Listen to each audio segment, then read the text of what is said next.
Good evening, everyone. Before I hand it over to my colleague Mitranjan, I would request everyone to please turn off your microphones while the speakers are speaking, and only the speakers will unmute themselves, turn on their videos, and share their comments.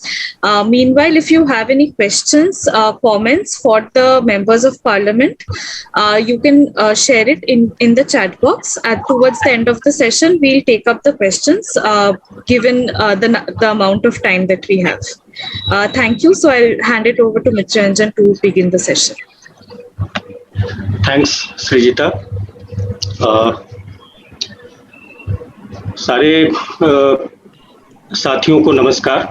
अभी हमारे state से काफ़ी सारे साथी अभी आ रहे हैं और कुछ हमारे एमपीज भी अभी ज्वाइन करेंगे, लेकिन सबसे पहले मैं इस प्रोग्राम के शुरुआत में मैं स्वागत करता हूं। हमारे साथ प्रोफेसर मुचकुंद दुबे जी हैं, काउंसिल फॉर सोशल डेवलपमेंट के प्रेसिडेंट हैं, हमारे मेंटर के रूप में लगातार राइट टू एजुकेशन फोरम को एक गाइडेंस देते रहे हैं और उनका बहुत बहुत स्वागत है।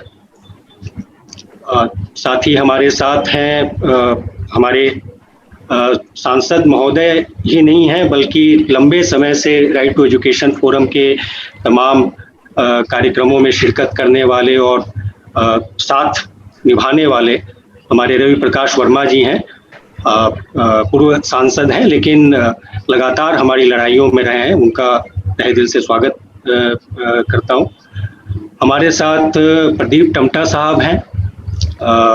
उत्तराखंड के बनने के समय से जमीनी लड़ाइयों से उनका जुड़ाव रहा है और हमेशा हमारे कार्यक्रम में न केवल आते रहे हैं बल्कि हम लोगों के साथ हम लोगों के सवालों को उठाना और उस पर अपनी बातचीत करना, ये भी लगातार वो करते रहे हैं और खास करके शिक्षा के सवालों पे उनका हम तहे दिल से स्वागत करते हैं प्रदीप टमटा साहब का। इसके अलावे अभी जो मैं देख पा रहा हूँ, हमारे अनिल प्रधान साहब हैं, रघु भाई हैं, विक्टर साहब हैं, ये सारे हमारे जो स्टेट के साथी हैं, संजीव जी हैं उत्तर प्रदेश से, इन सारे साथियों का स्वागत करते हैं।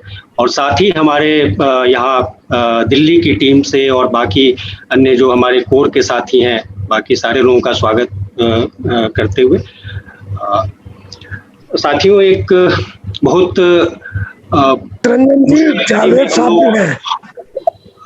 जावेद साहब को भी हमारा सलाम है। हमारे लोकसभा के सांसद हैं और लगातार वो हमारे शिक्षा के सवालों पे, खास करके बच्चियों की शिक्षा के सवालों पे वो हमेशा काम करते रहे हैं। उनका बहुत बहुत स्वागत करते हैं। साथियों, ये अभी जिस घड़ी में हम लोग ये प्रोग्राम कर रहे हैं, मीटिंग विद पार्लियामेंटेरियंस वाला कार्यक्रम, आप लोगों को ध्यान होगा कि हम लोग हर साल 2 बार या 3 बार हम लोग करते थे, फिजिकल मीटिंग्स होती थी, लेकिन पिछले तकरीबन 1.5-2 सालों से 1.5-2 साल हो गए और कोरोना की 2 लहरें इस बीच आई और काफ़ी लंबे समय से सब कुछ बाधित है और शिक्षा भी उसमें से काफ़ी ज़्यादा प्रभावित हुई है। शिक्षा की हालत ये है कि तकरीबन 80% बच्चे अभी स्कूलों से बाहर होने की कगार पे हैं और 1 करोड़ से ज़्यादा बच्चियां हमारी शिक्षा से बाहर होने के कगार पे खड़ी हैं। इस तरह के तमाम और भी जो हाशिए के समुदाय हैं, बाकी वंचित समाज है, आदिवासी समाज है, समूह है, सब इन सारे लोगों पे काफ़ी मुश्किल घड़ी है इन लोगों के लिए। तो ऐसी घड़ी में हम लोग ये सोच करके हम लोग ये प्रोग्राम आयोजित कर रहे हैं कि हमारे जो पॉलिसी मेकर्स हैं, हमारे सांसद गण हैं, उनकी एक ओनरशिप भी है, उनका एक कमिटमेंट है बच्चों की शिक्षा के प्रति, अपने कंस्टिट्यूएंसीज के प्रति। वो लोग हमारे कंसर्न से शिक्षा के बारे में जो हमारी दिक्कतें हैं उनसे वो वाकिफ होंगे और उसको अपने कंस्टिट्यूएंसीज में न केवल उठाएंगे, बाकी संसद में भी आगे बात करेंगे। और बहुत सारे नए डेटा भी इस बीच आए हैं और हमने कई सवाल संसद में पूछे थे, उनमें से काफ़ी सारे सवालों का जवाब मिला है। कुछ जवाब तो सिर्फ सूचनात्मक है, लेकिन कुछ जवाब काफ़ी महत्वपूर्ण है।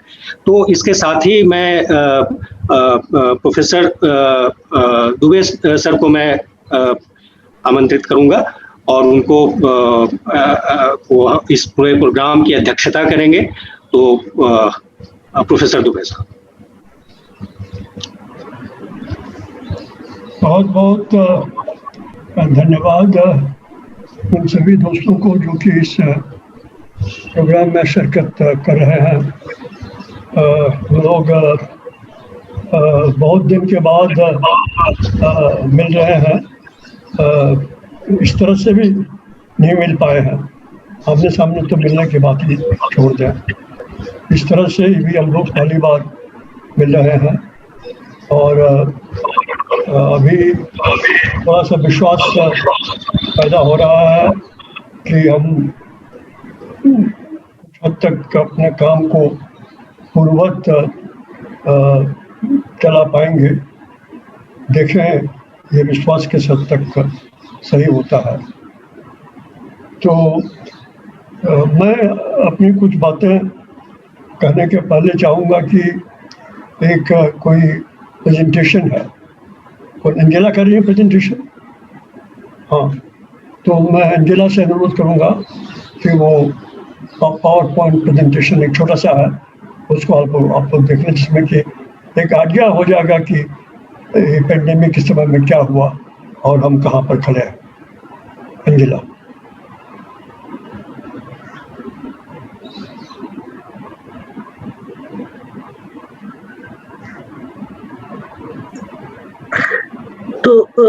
तो साथियों, हालांकि इस समय ऐसा कोई नहीं है भारत में जो इन मुद्दों से परिचित ना हो, परंतु तब भी कुछ मुद्दों के ऊपर कुछ चीजें दोहराने की जरूरत है।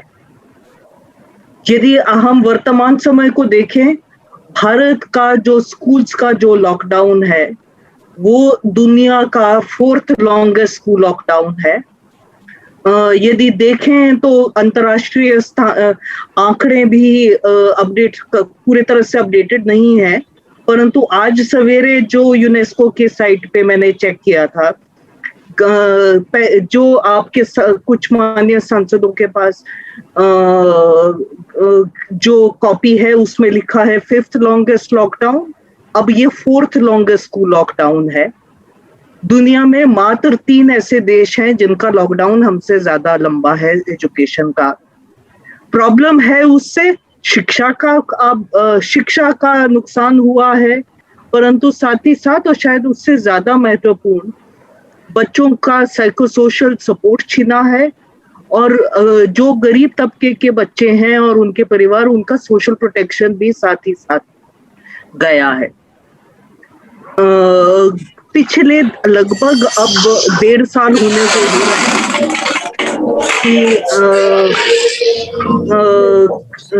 कि जब पहली लहर चली थी तब भी लगभग 64% अभी डर था कि लगभग 64% बच्चे जो रूरल एरिया में है वो ड्रॉप आउट करेंगे।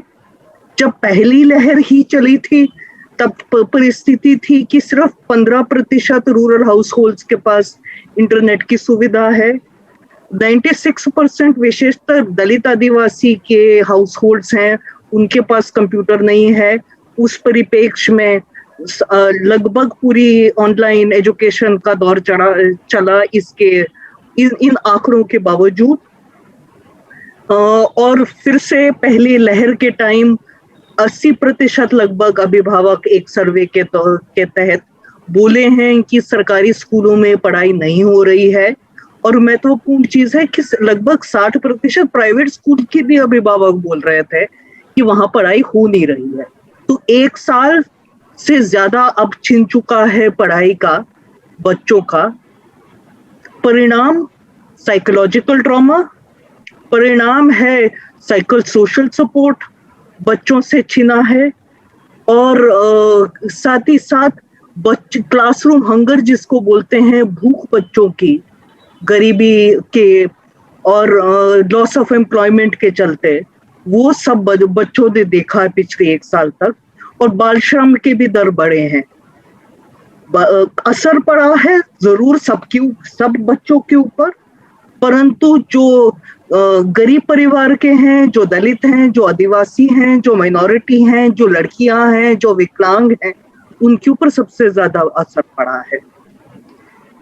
आंख ठीक है, असर पड़ा है सीखने का, और 92% बच्चों ने रिपोर्ट किया है कि कम से कम एक लैंग्वेज एबिलिटी का लॉस हुआ है। 1-1.5 साल में आगे बच्चे क्या सीखे पता नहीं, परंतु जो सीखे हैं वो भी भूल गए हैं।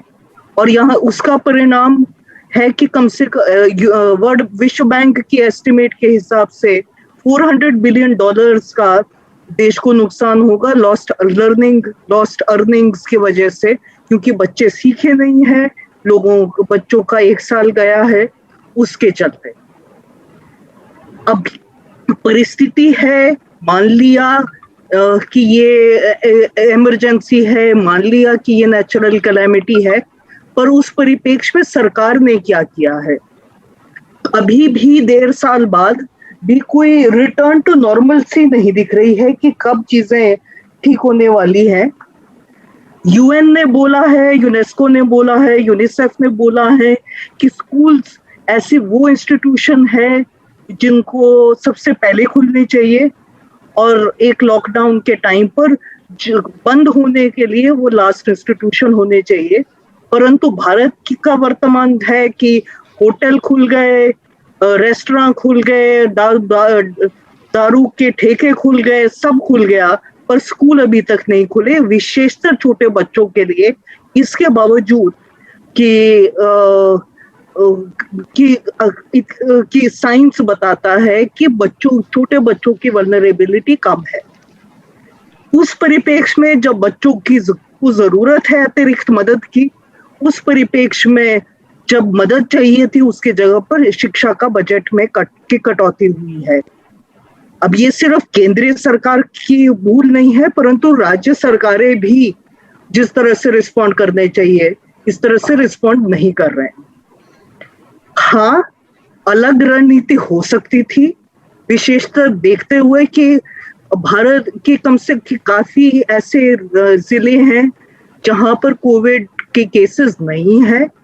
जब हम जानते हैं 80% नए कोविड केसेस सिर्फ 90 जिलों से आ रहे हैं, और विशेषतर उस परिप्रेक्ष्य में जब साइंस बताता है कि जो छोटे बच्चे हैं वो सबसे कम वल्नरेबल हैं पेंडेमिक में। समय है शिक्षा को अनलॉक करने का, समय है भारत के संवैधानिक रिस्पॉन्सिबिलिटी जिम्मेदारी को पूरा करने की भारत के बच्चों के लिए। समय आया है राइट टू एजुकेशन एक्ट को पूरा करने का। समय आया है एक नई स्ट्रॉन्गर पब्लिक एजुकेशन सिस्टम बनाने का जो इस क्राइसिस से निकले, परंतु भारत के अगले पीढ़ी के लिए भी एक मजबूत नींव रख सके हम इस मुसीबत की घड़ी से। क्या इसके लिए ठोस रूप से जो डिमांड्स हैं, जो नीड्स हैं, कि समय आया है कि prior to get all children back into school, चाहे वो कंप्लीट या पार्शियल इन पर्सन इंस्ट्रक्शन के लिए। ये डिजिटल रिमोट ऑनलाइन बहुत हो चुका है। अब बच्चों के साथ खेलने का समय वापस आ रहा है, लेकिन इसका मतलब नहीं है कि हम वैसे ही बस खोल दें। रीओपनिंग होने चाहिए सेफ और इंक्लूसिव, और बच्चे, शिक्षक और बाकी जो एजुकेशन सिस्टम में काम करते हैं उनके सेफ्टी को देखते हुए, उनकी मेंटल वेलबींग को देखते हुए, और डिसेंट्रलाइज तरीके से, जैसे कि अभिभावक और समुदाय की राय रखते हुए अनलॉक हो।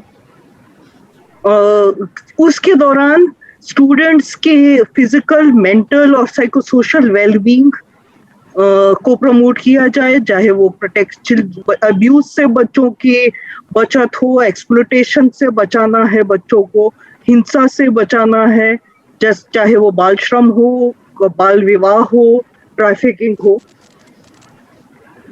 उसके दौरान होलिस्टिक लर्निंग हो, जिसमें इफेक्टिव लर्निंग एनवायरनमेंट हो, बच्चों की असेसमेंट हो लर्निंग की, जैसे कि आंकलन हो कि कहाँ पर बच्चे हैं 1.5 साल के बाद, और जहां वो हैं उसी स्तर के हिसाब से उनकी एक्सेलरेटेड लर्निंग हो, उसी हिसाब से उनको मटेरियल्स दिए जाएं। जरूर यदि टेक्नोलॉजी का इस्तेमाल करना है तो कीजिए, परंतु लो टेक नो टेक जो मोड्स हैं उनको इग्नोर ना करें, क्योंकि वही इस समय पर इंक्लूसिव मोड्स हैं। जरूरी है पब्लिक एजुकेशन सिस्टम को स्ट्रेंथन करना इस समय, और राइट टू एजुकेशन एक्ट को पूरा रियलाइज करना, और क्योंकि सिस्टम को सुदृढ़ बनाने के लिए महत्वपूर्ण है कि सरकार के तंत्र को ही मजबूत किया जाए, पर ना कि प्राइवेट एक्टर्स के ऊपर आश्रित होते हुए, पब्लिक प्राइवेट पार्टनरशिप पीपीपी के जरिए नहीं, परंतु हमारे खुद के डाइट, हमारे खुद के सिस्टम के लोग काफी सक्षम है सिस्टम को ठीक करने के लिए। कोई भी सिस्टम तभी इतना ही इफेक्टिव है जितना उनके शिक्षक हैं, इसलिए शिक्षकों की जहां कमियां हैं, जहां ओपनिंग वैकेंसीज हैं, उनको भरा जाए, और जो उनकी सोशल प्रोटेक्शन के लिए, उनकी वेलबींग के लिए, उनकी सेफ्टी के लिए जो कदम उठाने हैं वो उठाए जाएं। विशेषतर कम से कम उनको एसेंशियल वर्कर के तौर पर कम से कम टीकाकरण के लिए प्रायोरिटाइज किया जाए, क्योंकि ये बहुत एसेंशियल है, नॉन नेगोशिएबल है स्कूल्स के रीओपनिंग के लिए।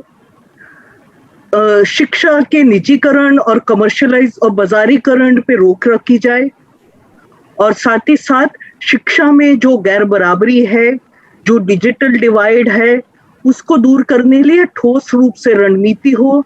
जैसे जो डिजिटल डिवाइड से, डिजिटल टेक्नोलॉजी से वंचित बच्चे हैं, चाहे वो लड़कियां हो, विकलांग हो, दलित हो, आदिवासी हो, माइनॉरिटीज हो, और नए कैटेगरीज जो बने हैं जिसमें कोविड ऑर्फन्स हैं और माइग्रेंट के बच्चे हैं, वो भी गुणवत्तापूर्ण समान शिक्षा के उनका अधिकार है, और वो उनसे छीनने नहीं चाहिए इस समय पर, क्योंकि 1.5 साल हो चुका है, बहुत बर्दाश्त हो गया है। इसी समय प्राइवेट स्कूल्स की मनमानी पे भी अंकुश लगाने की जरूरत है। प्राइवेट स्कूल्स के फीस की हाइक के ऊपर अंकुश लगने चाहिए, और प्राइवेट स्कूल्स के अभिभावकों को भी ओवरचार्जिंग, एक्सप्लॉयटेशन और एक्सक्लूजन से बचाने की जरूरत है। जो स्कूल बंद हुए हैं सरकारी, क्लोजर, मर्जर, रैशनलाइजेशन के नाम पर, उनको पुनः खोला जाए और बंद ना हो। विशेषकर इस समय ये महत्वपूर्ण है क्योंकि कोविड के प्रोटोकॉल्स के हिसाब से यही स्कूल्स हैं जो सबसे इफेक्टिव हैं, क्योंकि स्मॉल ग्रुप्स में ही इंस्ट्रक्शन होने की जरूरत है सेफ्टी के पॉइंट ऑफ व्यू से। बजट 6% जीडीपी का अधिकार है बच्चों का, और पिछले 30 साल से जो वादा है, और फिर CNEP का जो वादा है 6% जीडीपी का, वो पूरा हो। और अंत में जो लॉन्ग टर्म पॉलिसी चाहिए देश को एजुकेशन इन इमरजेंसीज के लिए, जैसे कि आगे की भी जो क्राइसिस आए उनके लिए देश हमारा तैयार रहे। हमारे माननीय सांसदों से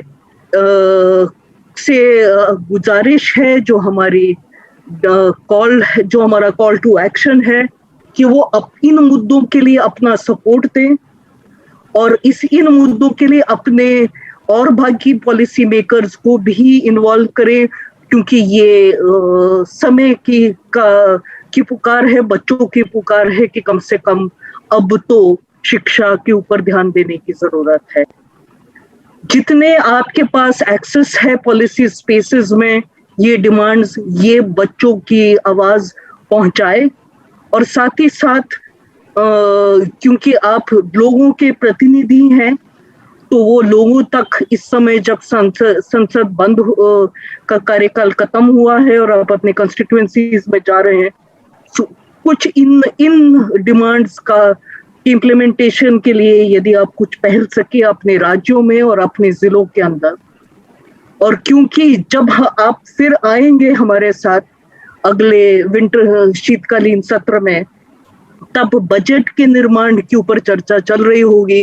तो ये कुछ तभी होगा जब थोड़े संसाधन भी साथ लगेंगे। जो 6% जीडीपी का जो डिमांड है और जो एनईपी का कमिटमेंट है, तो उस परिप्रेक्ष्य में उम्मीद करते हैं कि आप उस एलोकेशन और प्लानिंग के प्रोसेस में भी सपोर्ट करेंगे। धन्यवाद।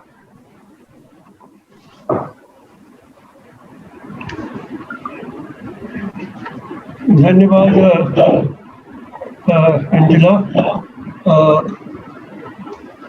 मैं कुछ अपनी बातें आपके सामने पेश करना चाहता हूँ। मैं हिंदी में बोल सकता हूँ, लेकिन आज मैं अंग्रेजी में बोलना करूँगा। Hello, I think the setback that the pandemic has brought to the school education system in India and the dislocations and ravages and distress that it has caused has been very amply brought out by Angela in her presentation. I would not like to repeat that, but I would only like to say that this has come in the wake of or in continuation of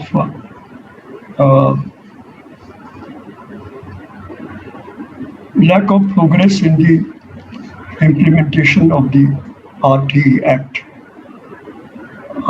I think that the RTE Act was the highest stage reached in the evolution of the school education policy of India. That is for a variety of reasons which I don't want to go into now. I think the most important reason was that for the first time the children of India were given the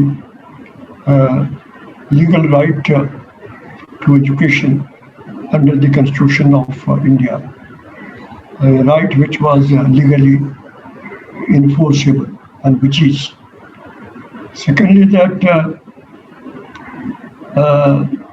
it laid down a time limit for the universalization of school education of India, which had not been done in the entire period of post-independence India. Thirdly, it assumed that this full implementation in 5 years can be ensured only by acting on all the variables at the same time. Not like what used to happen in the past, and not like what is happening today. The one establishment of one institution is inaugurated, and that becomes catches the headline, and the entire discussion goes in that direction. And we remained engrossed in that for months and weeks to come. That was not the approach of the RTE Act.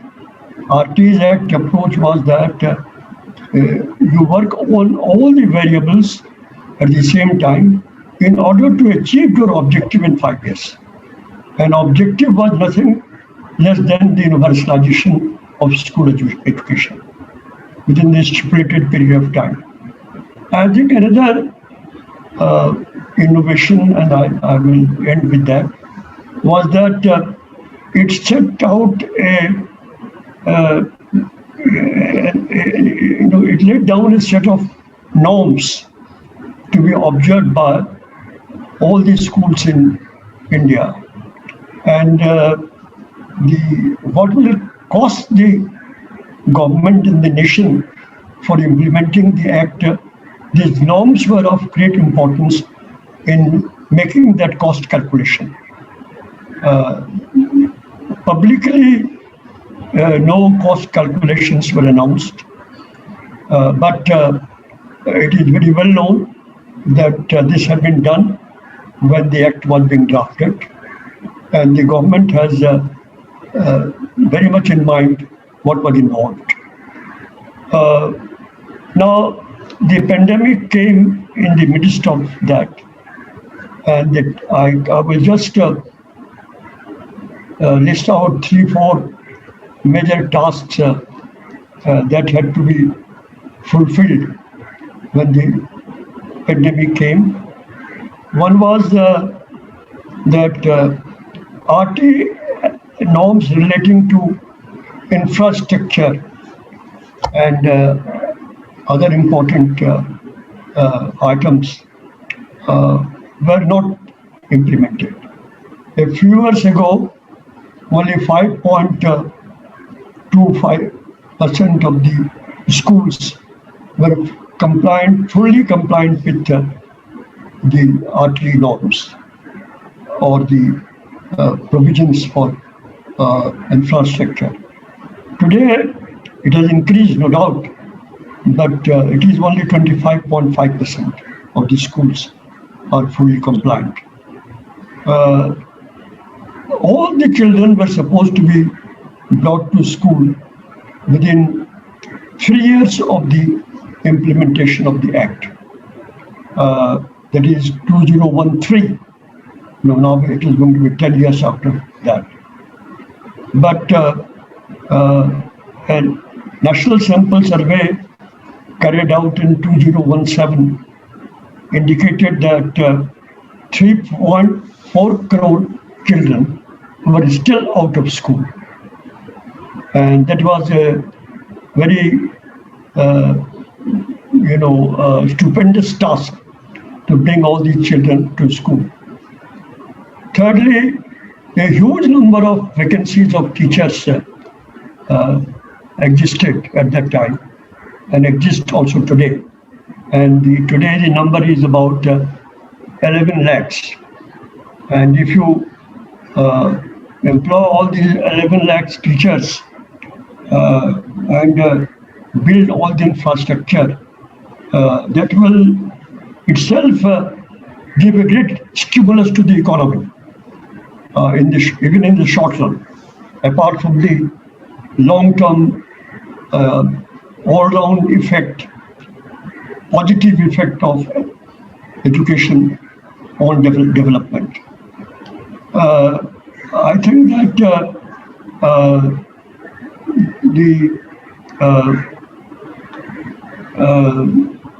finally, I would say that the goal of universalization had been pushed forward. It was not implemented within 5 years, and even at the time of the pandemic, it was it had become a distant goal. And one of the main reasons for this lack of implementation was underfunding of education. And it is an irony that when education at the rhetorical level and in the public discussion level is regarded as a very important goal of society and the nation, and a very, very noble task before the nation, there has been huge cuts in the budgets for education from time to time since the RT Act was passed. And I will relate to only 2 time pages. One was in the budget for 2015 and 16, where the cuts made in Sarv Shiksha Abhiyan, budget was 22% or so. In the midday meals, about 30%. In the ICDS, which is education for the preschool education, which is equally important, and which has been given very big emphasis in the new education policy. That budget was cut by 49%. And now you have this year, when so much task was left to be done, and on top of that, the pandemic created a havoc. And one expected that the budget will be increased, maybe even doubled, to cope with this task. We have found that there was drastic cut in the budget, and in the budget of education as a whole, the cut was 5,000 crores. In the budget for Samagra Shiksha Abhiyan, which covers mainly school education, part of it, it was 7,100 crores cut. And in the ICDS, it was 30%, 1/3 amount available in the last budget. There was a cut of 30%. So this is a major issue we have, and we wrote a letter to some of the citizens interested in school education, got together and wrote a letter to the finance minister requesting to restore the budget, but we had no response to this letter at all. And today we find ourselves here. I think I would like to mention just two things, and I will close. One is that the new education policy had changed the goalposts of what we have to do and what we do not have to do in the field of school education. Basically, it has pushed forward the goal of universalization by 17 years. It was 2015, and now in the new education policy, it is 2030. And that too is not obligatory or legal obligation as in the RT Act. That's on the best effort basis, what we call best endeavor basis. So from a commitment of government to the children, enforceable by law, and to be implemented within a fixed time limit, it has been reduced to mercy of the government, according to what they can decide to do and what they may not decide to do. So this has been forced to 2030, and that too on a best endeavor basis. And there is no basis to calculate resources. In no project or proposal in the new education policy, an attempt has been made to calculate how much will be spent for that, in what time period it will be done, apart from that vague 2030 that I have indicated, and how in what phases those finances will be provided. There is nothing like that. So last point I would like to make to conclude.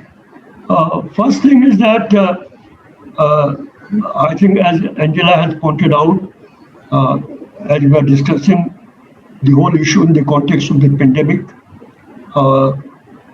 it is absolutely correct that all the developed countries and a large number of developing countries, more developed among the developing countries, have given priority to sending their children to school during the pandemic period. They have provided the resources, taken the precautions, and shown the foresight and courage, because they know that if they don't do it, if there is a gap in learning of 1 year or 2 years, it becomes cumulative, and it is reflected in the children going to school currently, cumulatively year after year, and there is a tremendous loss to the nation. You have heard, you got the figure about the loss calculated for India by the World Bank. So this is every nation has done it, and I think that instead of central government leaving it to the states and states,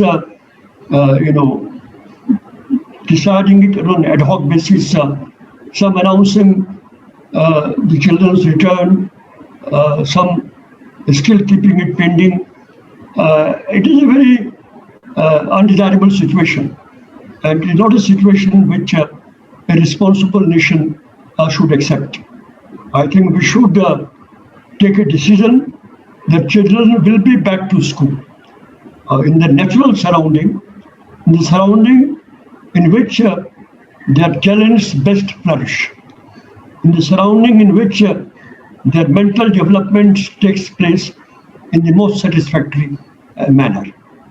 And the nation must accept this fact and go ahead and bring the children to school. This is the first priority. I can say that every developed country nation has done that. They all realize if they don't do it, how far backward they will be pushed. And we should be responsible enough to realize that and take that step. But as Angela has said, again, I would say this should be done with proper caution, with proper measures. And in my mind, the most important measure is vaccinating the teachers on a priority basis, universal vaccination of the teachers and full vaccination. This is the only guarantee for the safety for our children also. And to the extent that science permits vaccination of the children also.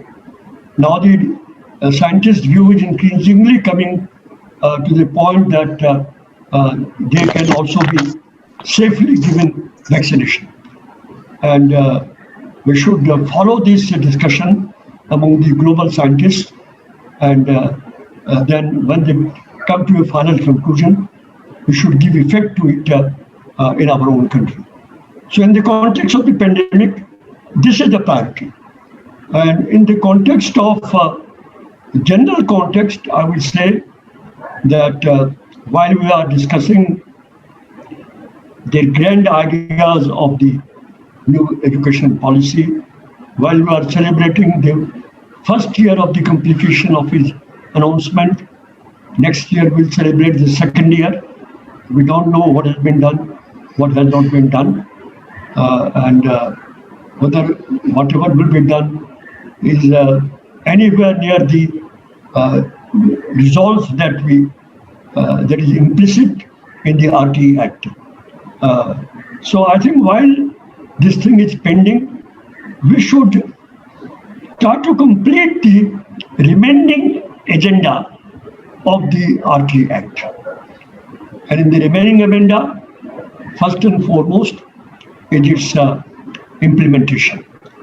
And I have pointed out the problem, a few problems about implementation. The second is expanding the RTE Act to cover children between 3 to 6 years old and children between 18 to 14 to 18 year old. I think this has been excluded from the RTE Act, and it is logical and natural that this should be included. Third thing is that, as we all pointed out, that the quality of education, the very possibility of providing quality education in time-bound manner depends upon teachers.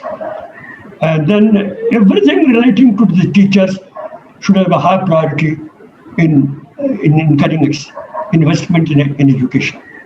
And I would say that one of the most important thing relating to that is the rebuilding of the institutions which make for good teacher training, which involves teachers in research, which makes them innovative.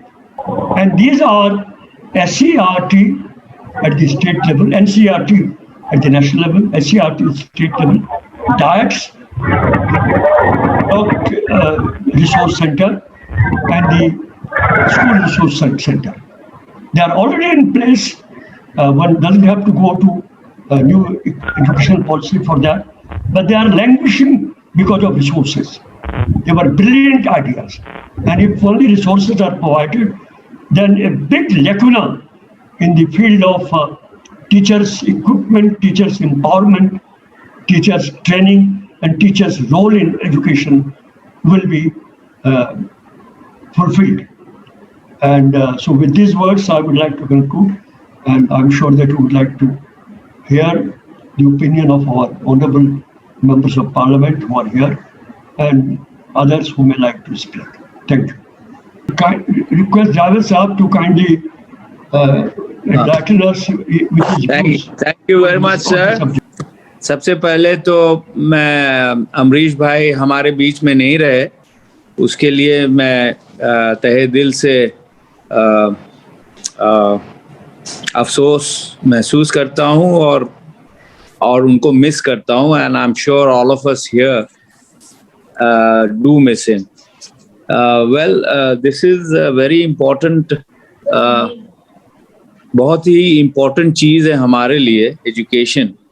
और चूँकि मैं ऐसे area से belong करता हूँ जहाँ literacy rate बहुत कम है और फैसिलिटीज़ भी कम है, इसलिए लगभग 1.5-2 साल कबल जब आप लोगों ने सजेस्ट किया था तो लगभग 40 MPs लोकसभा का सिग्नेचर लेके हमने एजुकेशन मिनिस्टर को दिया था बहुत उम्मीद के साथ, but unfortunately nothing came out of it.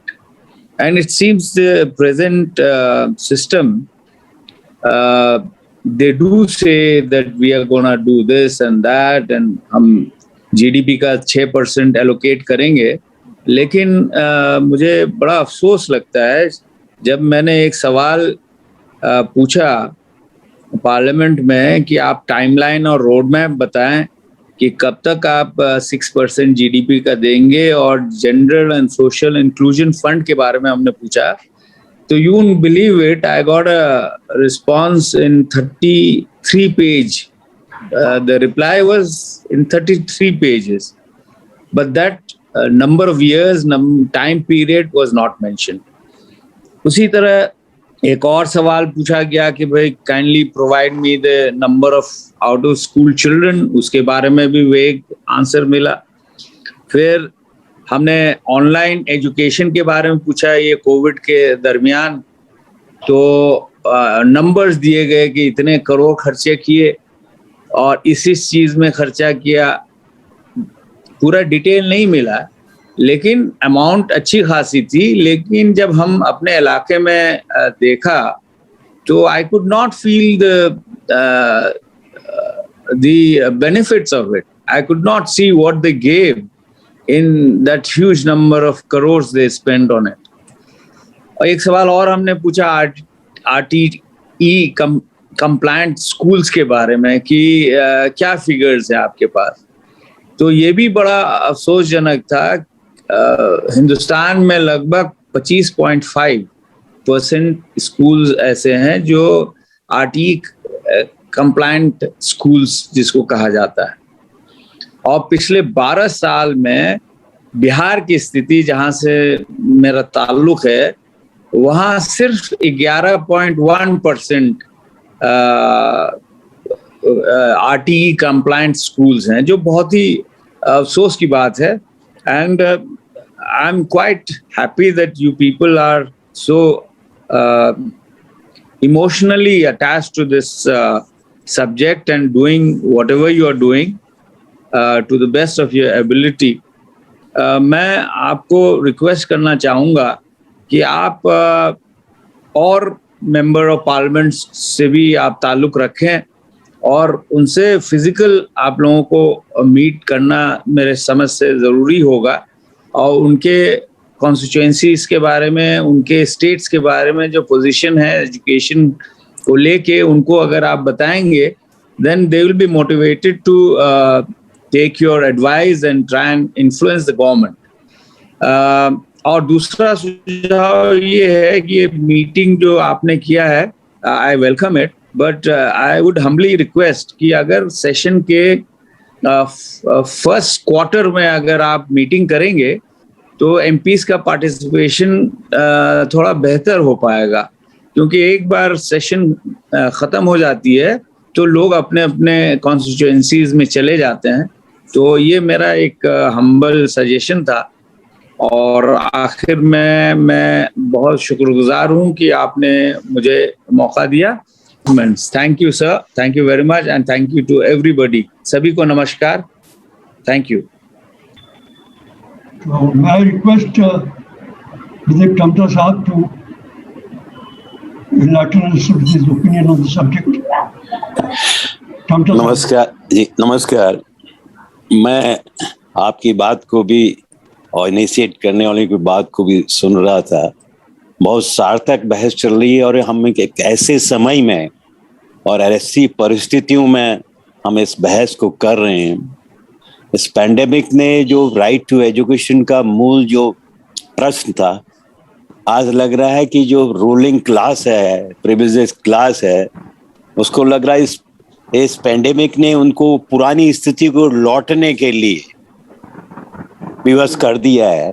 और ये दौर ऐसा है कि लाखों करोड़ों बच्चे विशेषकर वंचित समुदाय से हैं, मार्जिनाइज क्लास से हैं, वो शिक्षा के मूल मंत्र से गायब हो गए। इस पिछले 2 सालों में मैं समझ रहा हूँ, मैं भी गांव में जा रहा हूँ, देख रहा हूँ, बच्चों की मेमोरी लॉस होगी। जो उन्होंने 1 साल में स्कूली एजुकेशन के माध्यम से 2 सालों में सीखा होगा, अब उनको क्या कहते हैं, उसको दोबारा रिवाइव करने के लिए भी 1 साल और चाहिए होगा। बड़ी कठिन परिस्थितियों में, ऐसी परिस्थितियों में जब नई तथाकथित right to new education policies भी आ रही है, इस समय जो गरीब है, जो वंचित है, उनकी शिक्षा, विशेषकर विद्यालय शिक्षा में जो असर पड़ रहा है वो बहुत चिंताजनक भी है। हम एक पुरानी ओर लौट रहे हैं कि जहाँ गरीब के तबके को, मार्जिनाइज तबके को शिक्षा से वंचित करने का हमारा समाज का वैसे ही बड़ा मैकेनिज्म है। हिंदुस्तानी समाज का जो सोशल स्ट्रक्चर है, इसमें मुझे बहुत संभावना भी नहीं लगती है जब तक आप इस तरह से कि राइट टू एजुकेशन का एक सामाजिक आंदोलन का ये जो मुद्दा है आम समाज तक नहीं जाए, कि अगर समाज शिक्षित नहीं होगा तो ये हिंदुस्तान एक लोकतांत्रिक, एक समतापूर्ण समाज की रचना नहीं कर सकता है।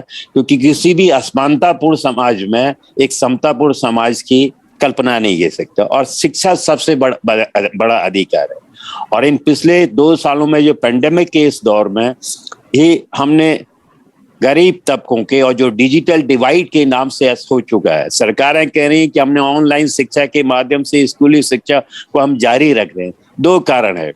डिजिटल शिक्षा के दौर में ऑनलाइन शिक्षा एक लिमिटेड क्लास के लोगों को मिल रही है, बच्चों को मिल रही है, विद्यालयों में भी हो रहा है। अधिकांश ग्रामीण भारत है, अधिकांश कमजोर तबके के लोग हैं, अधिकांश जो महिलाएं हैं, बच्चियां हैं, वो क्या कहते हैं, इस शिक्षा के इस दौर में शिक्षा से वंचित होने की स्थिति में जा रही है। दूसरी ओर जहां भी आपका सो कॉल्ड ये डिजिटल का नेट, इंटरनेट है, वो भी इतना सफल नहीं है ना किसी। इसके बारे में भी सरकार ने अभी तक समय समय में मांग हो रही है कि ऑनलाइन शिक्षा को चलाने के लिए जो गरीब बच्चे परिवार है, उनको किस तरह से ऑनलाइन शिक्षा से आप जोड़ोगे। क्या सरकारों ने कोई प्लान बनाया? भारत सरकार ने, उस पर भी सरकारें चुप है, सिर्फ ऑनलाइन शिक्षा पर जो जोर हो रहा है। दूसरी जो बात आपने कही भी थी, आपके उसमें भी मैं उनके देख रहा, तो शिक्षा के राइट टू एजुकेशन तो लागू है, लेकिन आरटीए एक्ट को भी किसी न किसी रूप में शिक्षक और जो छात्रों का रेशियो है वो स्टेट के हिसाब से पूरा हो जाता होगा। लेकिन अधिकांश स्कूल में, अगर हम स्कूलों में एक स्कूल में बच्चों और शिक्षक का रेशियो निकालेंगे, आज भी वो लगभग 80% स्कूलों में, अधिकांश स्कूल एक स्कूल के माध्यम, एक टीचर के माध्यम से देश में ग्रामीण अंचलों में चल रहे हैं। शिक्षा का जो नया मॉडल आ गया पूरे देश में, वैसे तो शिक्षा के क्षेत्र में क्या हर क्षेत्र में जो सो कॉल्ड पीपीपी मोड का जो मॉडल है वो भी शिक्षा को गरीब तबकों से दूर ले जा रहा है। इस पर भी चिंतन की जरूरत है। हम लोग भी कोशिश कर रहे हैं कि शिक्षा एक सार्वभौमिक है, ये राज्य का अपना कर्तव्य ड्यूटी है, इसको प्राइवेट सेक्टर के हवाले नहीं किया जा सकता। प्राइवेट सेक्टर के हवाले का मतलब है आप समाज के कमजोर बच्चों को अच्छी और निःशुल्क शिक्षा से वंचित कर रहे हैं। तो इस पर भी बहस करने की जरूरत है। शिक्षा के बजट को किस तरह से खर्चा किया, कहाँ पर खर्चा किया, किन लोगों पे किया जाए, इस पर भी बहुत है कि स्कूली जो बिल्डिंगों में तमाम तरह की चीज, शिक्षा सिर्फ स्कूल नहीं है, उसके अंदर बहुत सी अन्य करिकुलर एक्टिविटीज भी होती है, उनको कैसे आगे बढ़ाया जाए। उस वक्त जो राइट टू एजुकेशन बहुत सी चीजें थी उसको पूरी तरह से, चाहे उसका असेसमेंट है उसमें भी देरी है, लेकिन बहस सार्थक है।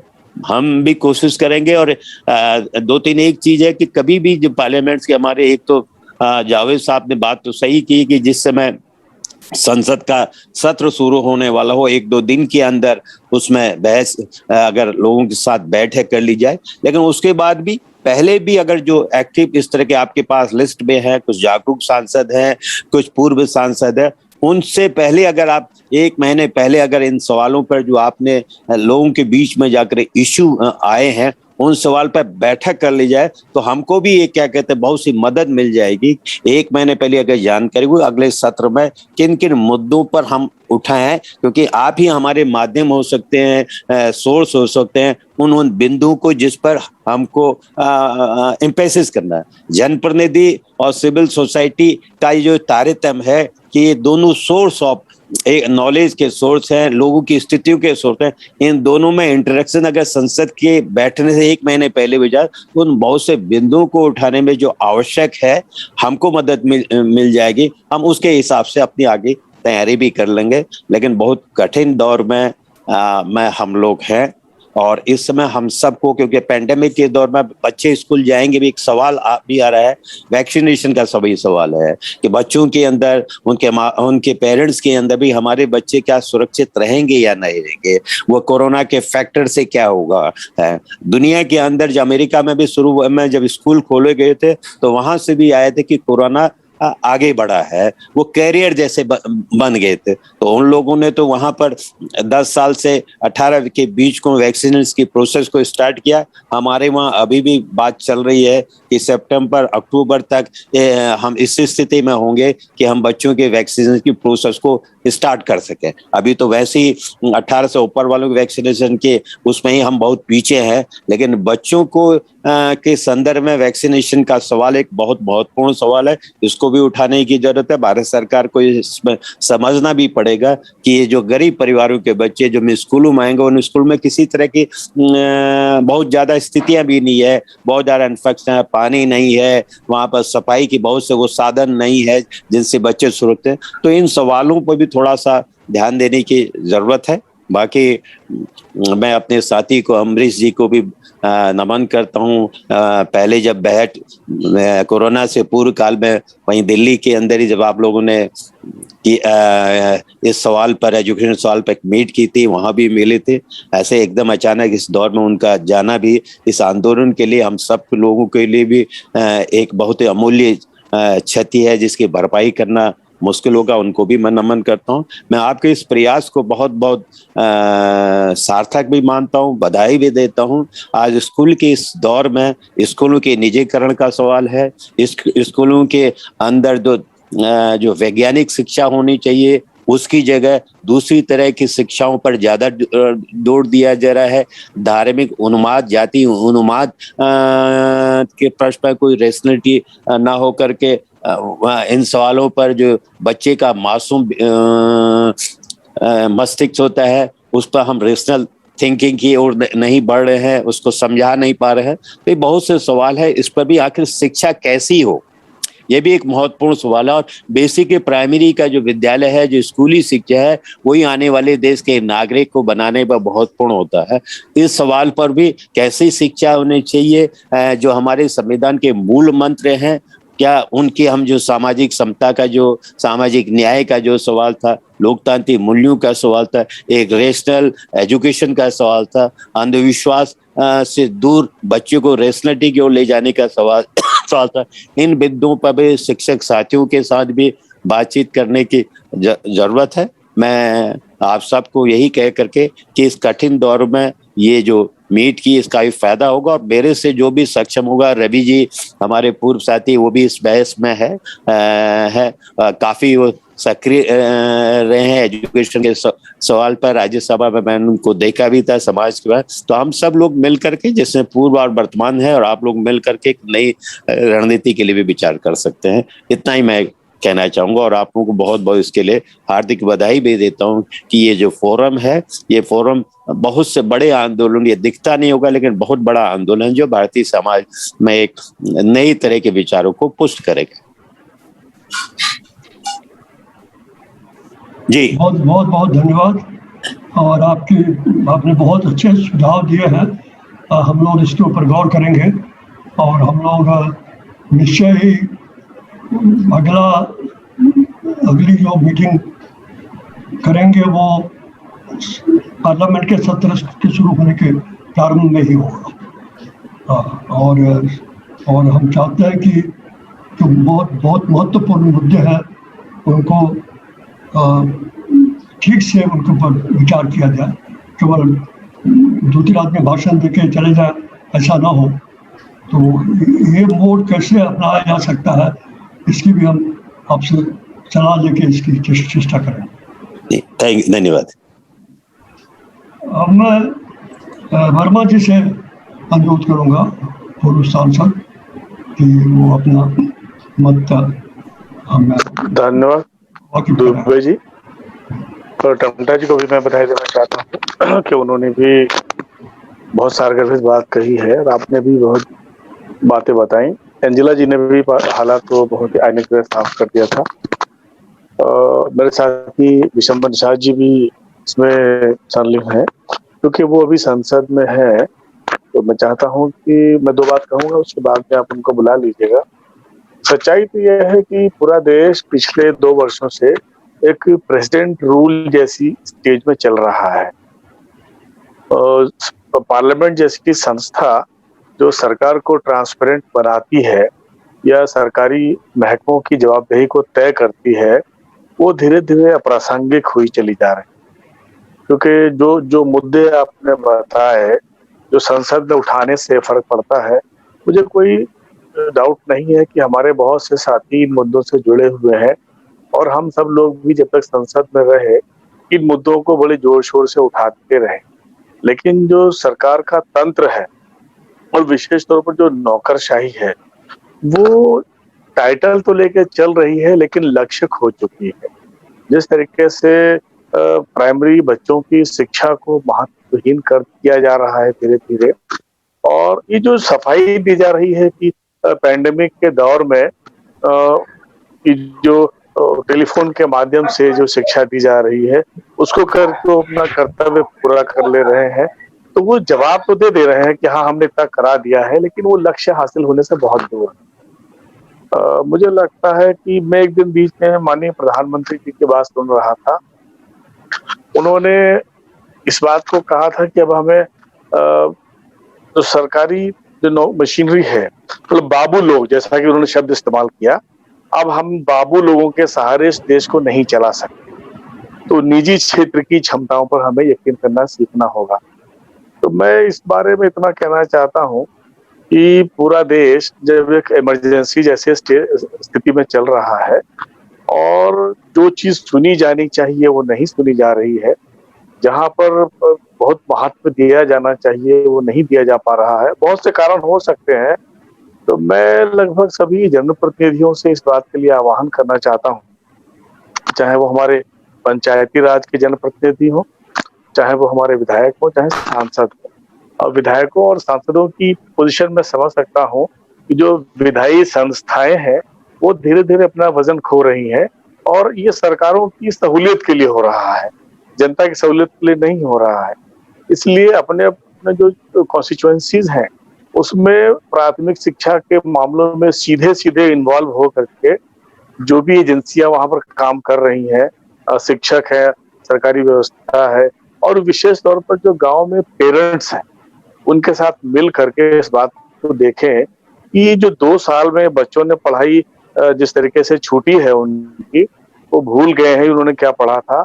और उससे भी खतरनाक बात क्या है कि जो बच्चे बिना एग्जाम के पास कर दिए गए हैं, आने वाले वर्षों में जो हमारा HR बिल्डिंग है इस देश का, उस पर बहुत बुरा असर पड़ने वाला है। अब मुझे तो लगता है कि जो सरकारी कर्मचारी अधिकारी बैठे हुए हैं व्यवस्था के अंदर, वो इस बात से मुतमईन हो जाएंगे कि हम पुलिस व्यवस्था अच्छी कर लेंगे, जिससे कि जो हमारे बच्चे भटक रहे हैं उसका ये लोग इलाज कर सके। तो जहां पर समस्या का समाधान होना चाहिए वहां समाधान नहीं हो पाया है। ये बहुत ही दुखद स्थिति है और इस देश के लिए बहुत ही दुर्भाग्यपूर्ण स्थिति भी है। मैं सभी जनप्रतिनिधिगणों से इस बात के लिए प्रार्थना करना चाहता हूं कि जो कुछ भी आप अपनी संस्थाओं में, विधानसभा में या संसद में कर सकते हैं, मेहरबानी करके करते रहिए। लेकिन हमको दिखाई पड़ रहा है कि सरकार का मंशा वो नहीं है जो वो हाँ कह रहे हैं, वो कह रहे हैं। मैं जब 1998 में सांसद बन के आया था तो बहुत दिन तक बहस चली थी हिडन एजेंडा के ऊपर। हालांकि सरकार ने अपनी सफाई दे दी थी, लेकिन अब मुझे देख के लग रहा है वर्तमान स्थितियों में कि जो हिडन एजेंडा था वो अब सामने आ गया है। और जिस तरीके से हमारे भविष्य को मिट्टी में मिलाया जा रहा है, उनकी जो क्षमताएं विकसित हो सकती थी इस देश के भले के लिए, उन पर गौर नहीं किया जा रहा है और सब लोग संतुष्ट हैं। पूरे तौर पर जो व्यवस्था से जुड़े हुए लोग हैं वो इस स्थिति से संतुष्ट है कि वो जो कर पा रहे हैं वो कर दे रहे हैं, बाकी जो हो सकता है वो किया जाएगा। ये बड़ी मोटी बात चल रही है। इन परिस्थितियों में मेरी यही प्रार्थना है कि अब direct involvement with children and parents and जो मशीनरी, जो कंसर्न मशीनरी है, उसके साथ करके जमीन पर काम करना चालू करें, क्योंकि जिन बच्चों की पढ़ाई छूट गई है 2 साल तक, उसको ब्रिज करना पड़ेगा। कैसे उसको संभालना होगा वो स्थानीय प्रयोगों पर ही डिपेंड करता है। मैं समझता हूँ कि पेरेंट्स, टीचर और हमारे सामाजिक कार्यकर्ता मिल करके प्रत्येक गांव में और प्रत्येक शहर में एक चाइल्ड फ्रेंडली एटमॉस्फेयर क्रिएट करें और सब लोग मिल करके जो बच्चों ने पिछले 2 वर्षों में खो दिया है उसको दोबारा से रिवाइव करने के लिए टोटल एफर्ट करें। मैंने तो अपने यहाँ पंचायती संस्थानों में इस बात की प्रार्थना की है कि अगले वर्षों में, जो भी समय आ रहा है, कि बच्चे और बच्चों की शिक्षा, बच्चों की सुरक्षा और महिलाओं की सुरक्षा, उसको प्राथमिक एजेंडा बना करके काम किया जाए। मुझे लगता है इससे फर्क पड़ेगा। ये जो नेशनल चाइल्ड राइट्स कमीशन है उसने भी इस बात का जिक्र किया है कि पैंडेमिक के दौर में ये जो बच्चों के साथ में अब्यूज थे, यौन शोषण बच्चों के हुए थे, वो बहुत बड़ी तादाद में बढ़े थे। मुझे लगता है ये बहुत ही ज्यादा दुखद स्थिति है और हम हिंदुस्तानियों के चरित्र पर एक सवाल पैदा करती है कि हम अपने ही बच्चों का शिकार कैसे कर सकते हैं। मुझे लगता है कि अब सरकारों के बस का नहीं रहा है। इस समस्या को हमारे जो जनप्रतिनिधि हैं और जो सामाजिक लोग हैं उनको डायरेक्टली मिल करके और समाज में इन्वॉल्व हो करके सुधारने की कोशिश करनी होगी। ये बड़ा काम है, लेकिन अब इसके अलावा मुझे रास्ता कोई दिखाई नहीं पड़ रहा है। मैं भाई रंजन जी का आभार व्यक्त करना चाहता हूँ कि उन्होंने ये मौका दिया बात करने का। हम लोग बैठ के मिल बात कर पा रहे हैं काफी दिनों के बाद में, और वाकई में मुझे भी अमरीश जी की बड़ी याद आ रही है कि एक ऐसा जागरूक इंसान हम लोग के बीच से चला गया जो वाकई कमिटेड था और हम सबको जगाए रखता था। हम सब लोग बिजी रहते हैं और बड़े अफसोस की बात है, लेकिन फिर भी काम तो रुकेगा नहीं और हम लोग इस तरीके से अमरीश जी को अपने बीच में से जाने नहीं देंगे। उनकी जो प्रयास थी, जो इनिशिएटिव था, वो चलता रहेगा और हम सब लोग चलते रहेंगे। एक बार पुनः मेरी यही प्रार्थना है सभी लोगों से जो सामाजिक कार्य में लगे हुए हैं कि अब डायरेक्ट इंटरवेंशन करें। इससे मुझे लगता है समाधान निकल सकेगा। आप सभी लोगों को बहुत बहुत धन्यवाद। अब मैं अनुरोध करूंगा विशंबर प्रसाद जी से few opinion बातें हमारे सामने रखें। विशंबर प्रसाद जी। बहुत बहुत धन्यवाद।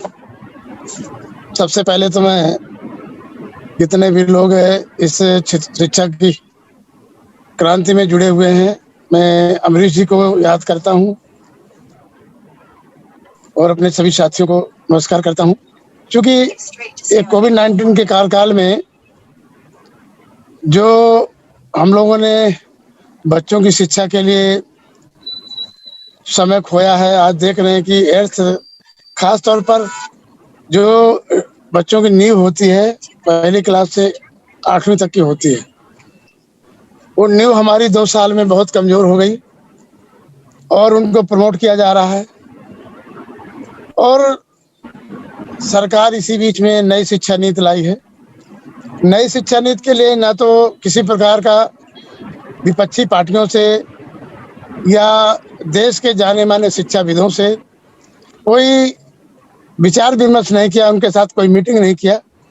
मैं तो HRD कमेटी का सदस्य भी हूँ, हम लगातार वहाँ ये बात मांग उठाते हैं। लेकिन जिस तरह से भारतीय जनता पार्टी की ये सरकार मनमानी ढंग से अपना काम कर रही है, इन्हें देश की चिंता नहीं है, इन्हें सत्ता की चिंता है कि सत्ता हमारी बनी रहे और कैसे बनी रहे। मुझे तो लगता है आगे चल करके 2024 तक जब ये कोविड-19 का कुछ समय ठीक होगा तो बाद में शिक्षा के बड़े बड़े पोस्टर लगाएंगे और कहेंगे कि मोदी जी के कार्यकाल में ही शिक्षा बच्चों को मिल रही है, बाकी नहीं मिल रही है। क्योंकि हम लोगों ने देखा कि जो कमजोर वर्ग का व्यक्ति है, जिसके पास एंड्रॉइड फोन नहीं है या गांव में एटमॉस्फेयर नहीं है, वहाँ लाइट नहीं है, वहाँ पर टीचर जो है एजुकेटेड टीचर नहीं है, तमाम तरह की व्यवस्था है। तो राइट टू एजुकेशन में तो सारे अधिकार मिले हुए हैं। भारतीय संविधान के अनुच्छेद 21A में भी व्यवस्था थी कि 6 साल से 14 साल के बच्चे को निःशुल्क अनिवार्य शिक्षा दी जानी चाहिए। लेकिन सत्ता में बैठे लोग जो है उनकी मंशा ठीक नहीं है। आज देश का जो भविष्य है, हमारा बच्चा है, युवा है, छात्र है, आज अगर हम लोग केवल एंड्रॉइड फोन के भरोसे छोड़ देते हैं, अगर पेरेंट्स जरा सा थोड़ा गायब हो जाता है, इधर उधर हो जाता, तो बच्चे गेम खेलने लगते हैं, तो बहुत पीछे हमारी एजुकेशन चली गई है। हम लोग देखते हैं कि शिक्षा का बजट घटा दिया गया। अगर हम लोग पार्लियामेंट में क्वेश्चन पूछते हैं तो पर्याप्त जवाब, बिल्कुल जवाब दिया ही नहीं जाता है और मनमानी तरीके से जो है जो मनाया उत्तर बाबू बैठ करके दे देते हैं और पूरी तरह से देश की एजुकेशन प्राइवेटेशन की तरफ जा रही है। प्राइवेटेशन में गरीब का बच्चा नहीं पढ़ पाएगा। गरीब का बच्चा तो गरीब तो व्यक्ति तो अपनी रोजी रोटी जुटाने में लगा रहेगा। क्योंकि जो स्थितियां दिख रही हैं बहुत ही भयानक है। आज जिस तरह से हम देख रहे हैं कि ये सारे बिल पास हो रहे हैं, अभी OBC का बिल जो पास हुआ तो 2018 में इन्होंने पहले उसको विड्रॉ किया, 102 संशोधन पास करके, और अब उसको जो है फिर से जारी किया। तो बड़ी बड़ी होल्डिंग लगेंगी, करोड़ों रुपया देश का खर्चा होगा और ये कहा जाएगा कि मोदी है तो मुमकिन है और हम लोग भी OBC के हित ऐसी हैं। राष्ट्रीय पिछड़ा वर्ग आयोग बना तो उसमें भी आयोग में आज तक कोई पावर नहीं दिया गया, ना उसको कैबिनेट मंत्री का दर्जा दिया गया। तमाम सारी देखते हैं तो केवल राजनीति ज्यादा हो रही है और बच्चों की पढ़ाई की तरफ ध्यान नहीं दिया जा रहा। तो आज हमारा तो ये कहना है कि हम लोग लगातार पार्लियामेंट के अंदर क्वेश्चन के माध्यम से, आप लोग जो हमारे शिक्षाविद हैं हमारे क्वेश्चन देखते रहते होंगे, चाहे स्टार्ट क्वेश्चन हो चाहे अनस्टार्ट क्वेश्चन हो, अन्य नियमों में या जब बजट के समय मामला आता है, हम लोग लगातार इस बात को रखते हैं। हमारे आदरणीय रवि जी हम लोग के मार्गदर्शक रहे, हम लोग लगातार उनके सहयोग से पार्लियामेंट में बहुत कुछ सीखते रहे, देखते रहे। हमारे टमटा जी, हम लोग सब लोग मिलकर के काम करते रहे।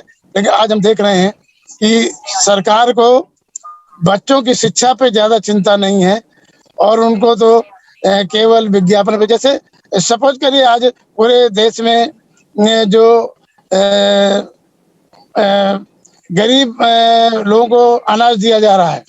अभी हम लोगों ने पार्लियामेंट में क्वेश्चन पूछा 22 तारीख को कि ये जो एमपी लैंड का पैसा है और 30% जो कटौती हुई है वेतन से माननीय सांसदों की, ये कितनी धनराशि इकट्ठी हुई है। तो उन्होंने बताया कि अभी तो हमारे पास 55,000 करोड़ समथिंग धनराशि आई है। तो हमने पूछा कि ये किसमें खर्च किया जा रहा है, तो उसमें बताया गया कि पूरे देश के लोगों को गरीब लोगों को अनाज दिया जा रहा है और फ्री वैक्सीन में दिया जा रहा है।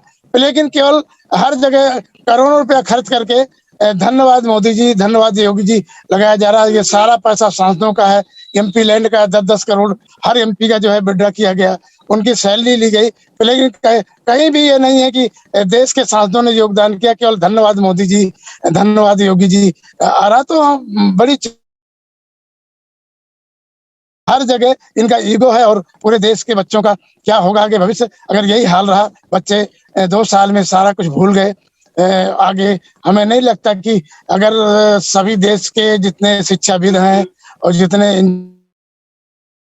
सब लोगों को जुटना चाहिए, लगना चाहिए, और जो टीचर्स हैं उनको भी जो है किसी तरह से मूवमेंट करना चाहिए। कहीं जो अच्छे टीचर्स हैं उन्होंने घूम घूम करके अपने अपने टोलों में बच्चों को इकट्ठा करके ओवरऑल मौखिक जो है कुछ ना कुछ पढ़ाना सिखाना चालू किया। लेकिन सरकार कह रही है हम रेडियो के माध्यम से, टेलीविजन के माध्यम से, दूरदर्शन के माध्यम से हम बच्चों को शिक्षा दे रहे हैं।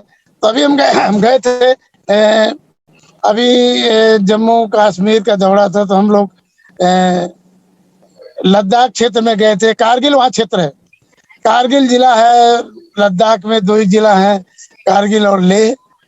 तो वहाँ हमने पूछा वहाँ के अधिकारियों की यहाँ की शिक्षा के क्या स्थिति है। तो वहाँ तो अभी तक स्कूल भी नहीं है, वहाँ पे सारी फैसिलिटीज नहीं है, और वहाँ पर टीचर्स भी नहीं है। तो पूरे वो तो एक नमूना है, वहाँ विषम परिस्थितियाँ हैं, -50 डिग्री टेम्परेचर रहता है। लेकिन यही हाल पूरे देश के हैं, और कैसे बेटियां पढ़ेंगी, कैसे देश बढ़ेगा। और जो बच्चों के इस पैंडेमिक दौरान जो बच्चों के साथ शोषण अत्याचार हुए हैं, और जब बच्चा घर में रहता है, परिवार के बीच रहता है, तो कैसे इनको हम बचा पाएंगे और कैसे इनको हम संरक्षण दे पाएंगे। तो साथ में एजुकेशन के साथ साथ जो है इनके हमें संरक्षण की जरूरत है। उनको उनके साथ बहुत सी जो बच्चियों के साथ घटनाएं घटती हैं, उनको आगे प्रोटेक्शन करने की जरूरत है। कि बहुत से कानून बने, लेकिन वो कानून सफिशिएंट नहीं है जब तक समाज उठ के खड़ा नहीं होगा और गार्जियन से लगा करके समाज के लोग उनके साथ नहीं खड़े होंगे, तब तक हम लोग जो है इस राइट टू एजुकेशन को नहीं सही ढंग से अमली जामा पहना सकते हैं। तो मैं ज्यादा बातें न करके, हम लोग तो पार्लियामेंट में लगातार क्वेश्चन रेज करते रहते हैं, लेकिन हम देखते हैं कि पूरी तरह से देश में जो है घोर इमरजेंसी के रूप में सरकार काम कर रही है। वो विपक्ष का सुनना नहीं चाहती है और केवल अपने भाषण देने चाहती है और अपने बोर्ड लगाना चाहते हैं। और जितना पैसा ये विज्ञापन में खर्च कर रहे हैं, उतना अगर ये शिक्षा में खर्च कर दें तो देश का कल्याण हो सकता है। अगर पूरे देश का विज्ञापन का ही इनका निकाल लिया जाए हर सेक्टर का, तो हजारों करोड़ रुपया, अरबों रुपया जो है केवल इनका विज्ञापन में जा रहा है। चूंकि विज्ञापन में इनका नाम हो रहा है, बच्चों की शिक्षा का क्या होगा इनको कोई चिंता नहीं है। इसलिए देश के सभी शिक्षाविदों को, जितने एनजीओ हैं, देश के जो जागरूक लोग हैं, उनको इस तरफ ध्यान देने की जरूरत है। और आगे आने वाले समय में इस पे हमको ध्यान देना पड़ेगा कि ये लोग कर क्या रहे हैं। पूरा प्राइवेटाइजेशन की तरफ पूरा देश चला जाएगा तो हमारी जो पॉपुलेशन है, हमारा मैन पावर हमारे पास ज़्यादा है, हमारे संख्या ज़्यादा है लोगों की, वो लोग क्या करेंगे, कैसे उनका भरण पोषण होगा, कैसे उनके बच्चे पढ़ेंगे, तो एक चिंता का विषय। इतनी ही बात रखना चाहता हूँ। और आखिर में मैं सभी आयोजकों को, सभी साथियों को, सभी बहनों को, सबको प्रणाम करता हूँ। अपने साथियों को बहुत बहुत धन्यवाद देता हूँ। क्योंकि मैं रनिंग में था, गाड़ी से पेट्रोलिंग से ही मैं आपसे बात कर पा रहा हूँ। उसके लिए मुझे जो असुविधा है उसके लिए मैं खेद व्यक्त करता हूँ। धन्यवाद। अब हमारे जो संसद के सदस्य थे वो सब बोल चुके हैं, और इसके बाद हमारे राज्य की जो हमारी शाखाएं हैं उनके प्रतिनिधि लोग यहाँ पर उपस्थित हैं और उनमें से कई लोग बोलना चाहेंगे। तो इसमें सबसे पहले मैं, लेकिन इनकी संख्या बहुत ज़्यादा है और हमारा समय 8:30 होने में 10 मिनट केवल बाकी है। तो मैं इनसे अनुरोध करूँगा कि ये 2 मिनट से मैं अपना वक्तव्य समाप्त करने की चेष्टा करें। मेरा नेटवर्क का इशू हो रहा है अभी। ओके। फिर भी आज का जो प्रोग्राम रहा और हम सांसदों को सुने हैं और हमारे जो प्रेजेंटेशन पहली थी, बहुत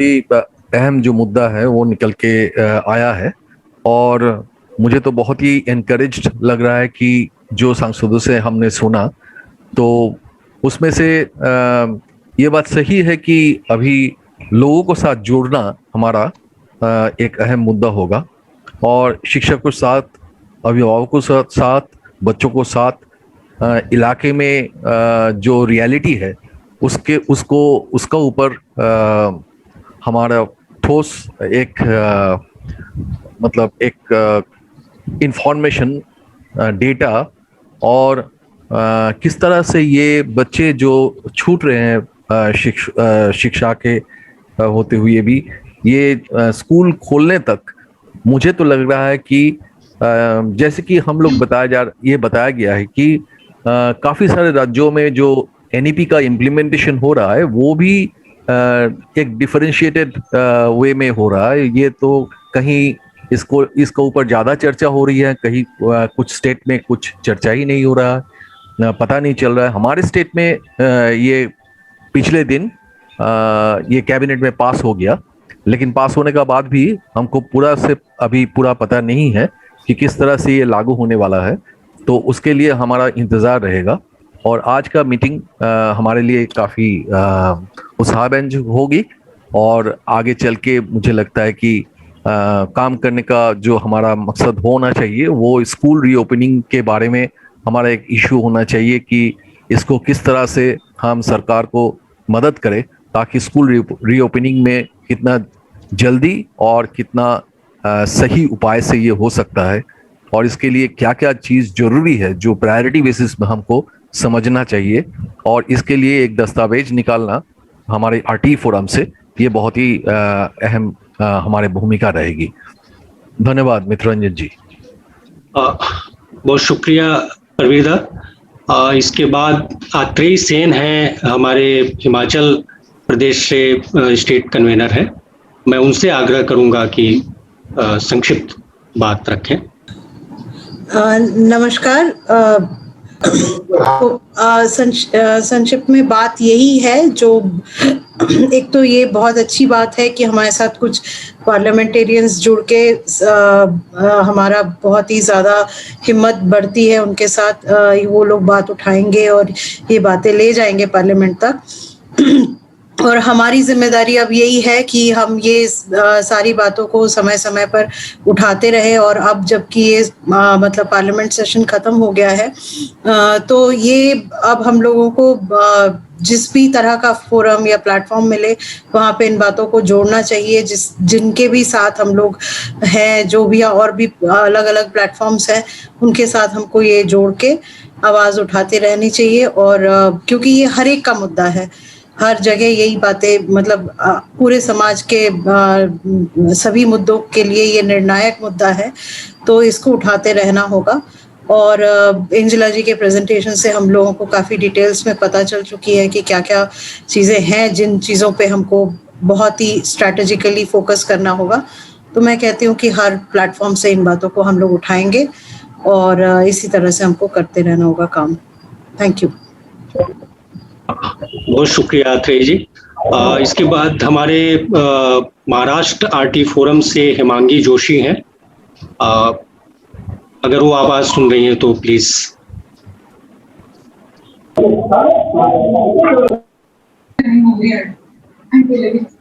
हेलो जी जी, हाँ नमस्कार जी साहब। जी जी, बहुत अच्छा लगा हमारी बात सुन के आपको। जी आवाज आ रही है, प्लीज बोलें। हम लोगों ने आज ही हमारे महाराष्ट्र में एक आरटी फोरम की एक मीटिंग ली, हमारे जो एजुकेशन मिनिस्टर है यहाँ के, उनके साथ। और हम लोगों ने उन्होंने एक ये निकाला है कि 17 अगस्त से स्कूल शुरू करेंगे। ये एजुकेशन मिनिस्टर ने निकाला है, लेकिन चीफ मिनिस्टर का और यहाँ के टास्क फोर्स का उनका कहना है कि नहीं। तो हम लोगों ने रिक्वेस्ट किया कि कोई भी हालत में स्कूल शुरू होना चाहिए। जो भी स्थिति पूरे देश के बच्चों की है, ये स्थिति महाराष्ट्र के बच्चों की भी है। हेलो जी जी बोले कुमरे साहब। तो हम लोग ज्यादा से ज्यादा ये चाहते हैं कि कोई भी हालत में पूरे देश के स्कूल शुरू होना चाहिए, क्योंकि बच्चों की स्थिति जो हमारी जो साथी अंजला ने पहले ही प्रेजेंट की है, तो हम लोग आपसे रिक्वेस्ट करते हैं सभी एमपीज को कि आप हमारी जो ये बात है आरटी फोरम के, नेशनल आरटी फोरम के और पूरे देश के बच्चों के लिए काम करने वाले लोगों के, तो आप हमारी बात थोड़ा ये करके कोई भी हालत में पूरी जगह स्कूल शुरू होना चाहिए। और जो हमने हमारी डिमांड है उसके लिए आपने थोड़ा सा समय निकाल कर आगे मदद करना चाहिए, ऐसे हमारी रिक्वेस्ट है। हम लोग अभी बहुत कम संख्या में आज जुड़े हैं, लेकिन हम लोग चाहते हैं कि आप हमारे साथ जुड़े तो हम लोग और भी आपके साथ जुड़कर काम करेंगे। धन्यवाद सबको, धन्यवाद। गुमले भाई, इसके बाद हमारे साथ सुमित्रा मिश्रा जी हैं। मैं उनसे चाहूंगा कि वो संक्षेप में बात रखें। बहुत बहुत धन्यवाद मित्ररंजन जी। सब साथियों को जिंदाबाद।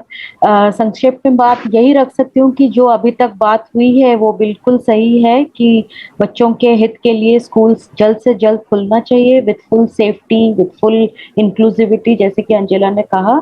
और इन बच्चों के मुद्दों के बीच में, स्कूल्स खोलने के चर्चा के बीच में हम ये ना भूलें कि छोटे बच्चे, जो 6 साल के कम उम्र के बच्चे, वो भी इस समय पीड़ित हैं, चाहे उनकी सेफ्टी को लेकर हो, चाहे उनकी भूखमरी को लेकर हो, या उनकी शिक्षा को लेकर हो, क्योंकि आंगनवाड़ियां बंद हैं, हर जगह क्रैश, डे केयर प्रोग्राम जहां पर भी है वो भी सारे बंद हैं।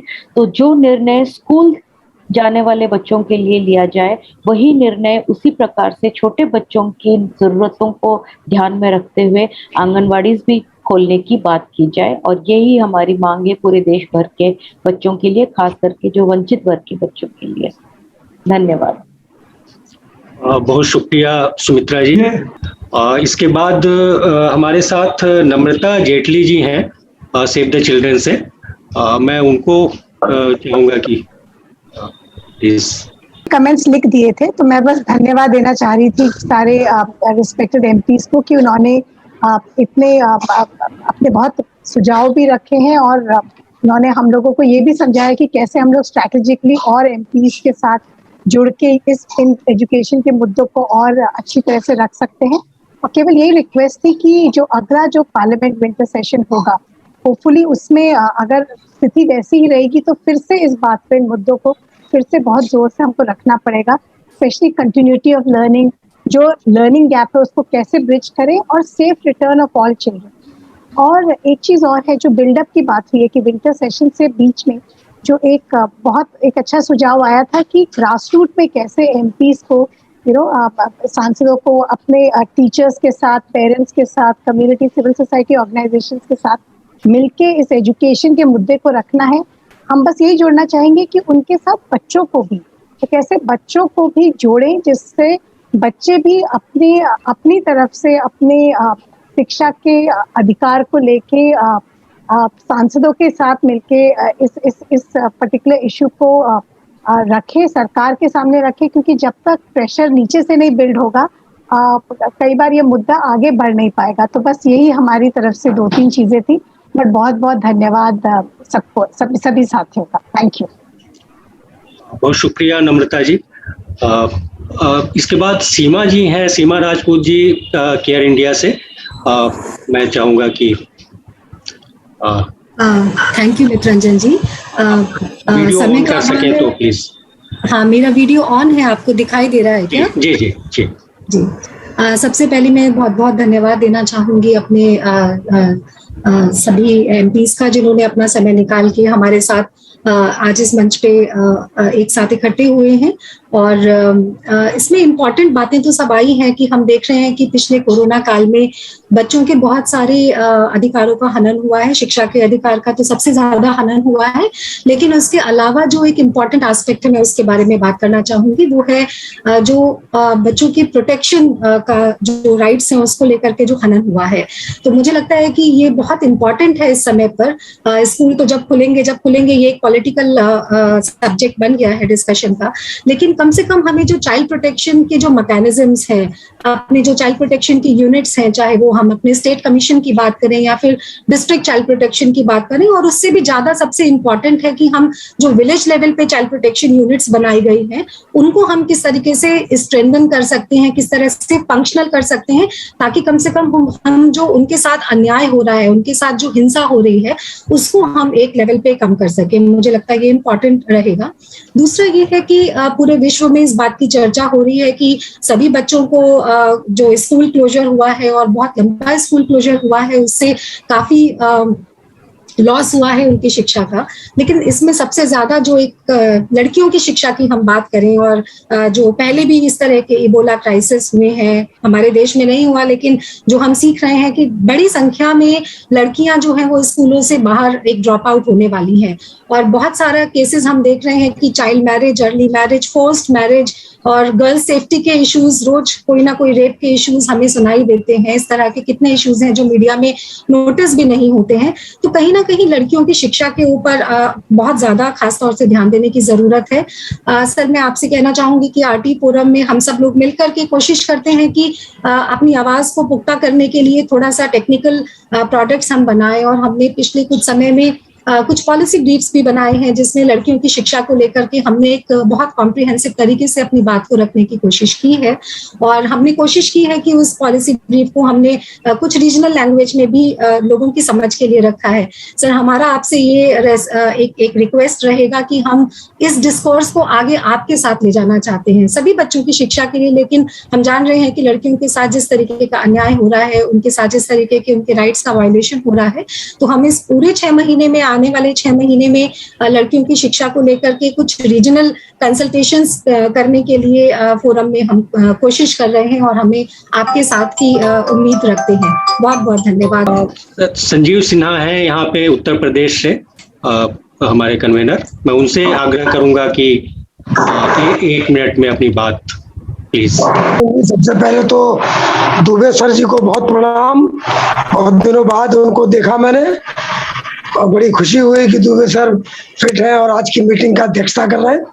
सभी माननीय सांसद गणों का भी बहुत धन्यवाद कि उन्होंने आज तमाम व्यस्तताओं में समय निकाला, और आरटी फोरम सेक्रेटेरिएट के साथियों का भी बहुत धन्यवाद कि उन्होंने बड़ी इंपॉर्टेंट मीटिंग, आज लास्ट डे पार्लियामेंट का था और आज लास्ट डे ये मीटिंग ऑर्गेनाइज की, जिसमें पार्लियामेंट के हमारे माननीय सांसद गणों ने बहुत महत्वपूर्ण 2-3 बातों को रेखांकित किया है। मुझे लगता है कि हमें फोरम को आने वाली मीटिंगों में इन बिंदुओं पर विचार विमर्श करना चाहिए। एक तो सबसे इम्पोर्टेंट बात जो मुझे सभी सांसदों से नजर आई वो ये है कि सरकार गोल एक तरीके से जवाब दे रही है, कोई भी कॉन्क्रीट जवाब उस तरीके से नहीं दे रही है। मुझे लगता है कि हमें इन सारे जो हमारे पास डेटा जो अंजना जी ने पीपीटी के तहत जो प्रेजेंट किया, जो डेटा हम लोगों को मिल पाया है, ऑथेंटिक डेटा जो गवर्नमेंट के वेबसाइट से हम लोग निकाले हैं या हमारे पास और किसी स्रोत से जो डेटा आए हैं, उन डेटा को और ज़्यादा लेकर के आम जन के बीच में मुझे लगता है जाने की ज़रूरत है। और बिशंबर जी ने बड़ी इंपॉर्टेंट बात की कि पूरे देश भर के एनजीओज और सिविल सोसाइटी को इस पर ऑर्गेनाइज होना पड़ेगा, एकजुट होकर के शिक्षा के मुद्दे पर मुझे लगता है कि इन सारे सवालों को जनता के बीच में ले जाने की जरूरत पड़ेगी। और मुझे लगता है कि फोरम आने वाले समय में जो कैंपेन प्लान और बहुत सारे प्लान जो पीछे समय में बनाया है, आज के इस विचार विमर्श से जो बिंदु निकल के आए हैं उनका समावेश भी फोरम आने वाले जो हमारे कैंपेन और प्रोग्राम्स होंगे उनमें हम लोग शामिल कर पाएंगे। मैं बहुत शुक्रिया अदा करता हूं कि आपने मुझे बोलने का मौका दिया और आप सबका बहुत धन्यवाद कि आपने आज एक बहुत महत्वपूर्ण चर्चा यहाँ पर आयोजित की। Thank you. बहुत शुक्रिया संजीव जी। समय चूंकि बहुत कम है तो अनिल जी से आग्रह है, हमारे बिहार के कन्वेनर हैं, और उसके बाद हमारे झारखंड के कन्वेनर हैं AK सिंह जी, वो अपनी बात संक्षेप में कहें। अनिल जी। शुक्रिया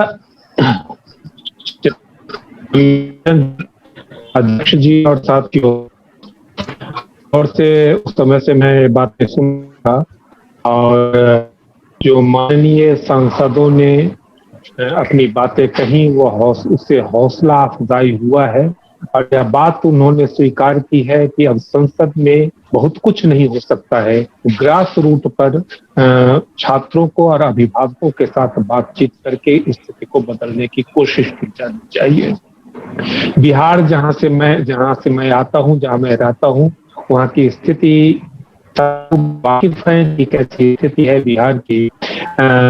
SDG गोल में सबसे निचले पायदान पर है और संसद में यह बयान दिया गया है, जवाब दिया गया है कि जिस कारण सबसे नीचे है उसमें शिक्षा भी एक है, और यह भी संसद से में जवाब आया है कि 11.1% भी यहाँ पर इम्प्लीमेंट हो सका है आज भी। ऐसी स्थिति में बिहार की क्या स्थिति होगी यह बयान के बाहर है। बाहर के रहने वाले लोग, दूसरे प्रदेशों के रहने वाले लोग यहाँ की क्या स्थिति है उसको समझ नहीं सकते हैं और वह आंकड़ों में नहीं दिखाई पड़ सकता है, इतनी खराब हालत है यहाँ की। मुझे लगता है कि आज की जो यह बैठक है उससे हम जो साथी हमारे जुड़े हैं उनका हौसला बढ़ा है और हम इस तस्वीर को बदलने की और भी मुकम्मल कोशिश करेंगे और भी योजनाएं बनाएंगे कि कैसे इन बातों को और ढंग से जमीन पर उतारा जा सके। शुक्रिया। शुक्रिया अनिल जी।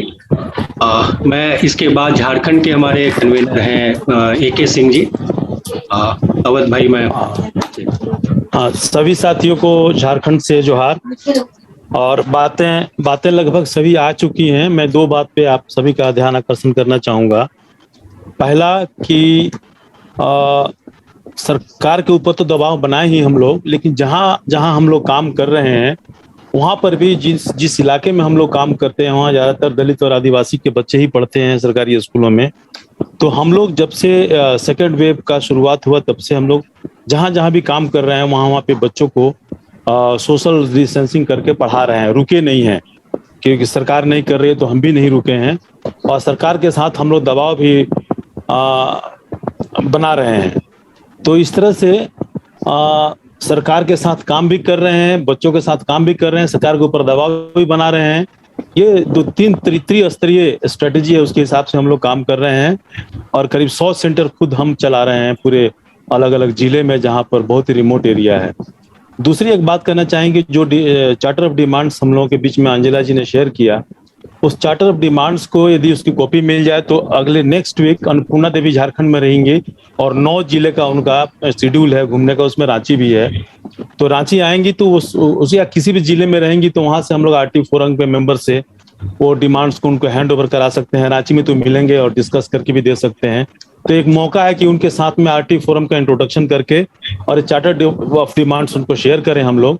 तो इसको हम लोग भविष्य में उनको इंगेज करना और फैसिलिटेट करने की एक भूमिका भी हम लोग उनके साथ जोड़ सकते हैं। बाकी सारी बातें आ चुकी हैं और आप सभी को अपना बहुमूल्य सुझाव और विचार देने के लिए आप सबों को बहुत बहुत धन्यवाद। शुक्रिया AK भाई।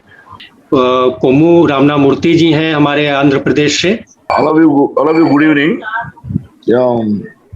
Regarding in Andhra Pradesh, you know very well about state, particularly in our CM is mandate to implement the NEP national education, new education policy.